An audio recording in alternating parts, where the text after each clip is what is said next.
صلاة والسلام تے زمانہ رہا و تیرے اللہ میں غمرہ زما خاون پدے خوبان دے ننکای دی زخمون دی داخبی خرابی شوی دی داغینا گند روزی وینی زبی دی روزی او دا اللہ پیغمبر زما دا خپل خاون سر انتہائی مینا دا دا خپل خاون دیر مینے زب دے خپل جبا باندے دا خاون آغا زخمون سٹم آغا وینی زبی صفاقوم او خاون کا آرام رسو نو دا اللہ پیغمبر ما دا بشارت راگا چه آیا ما دا خاون حق ادا کو کنا نبی علیہ الصلوۃ والسلام کو فرمایا وی وورا بی بی کټول عمر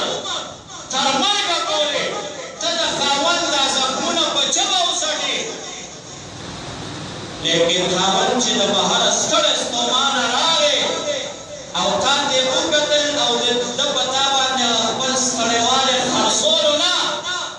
او تا دې په خندا او په خوشحالۍ وکتل صرف د هغې خندا او د خوشحالۍ د کتو هغه حق ته نشي ادا کولی که ته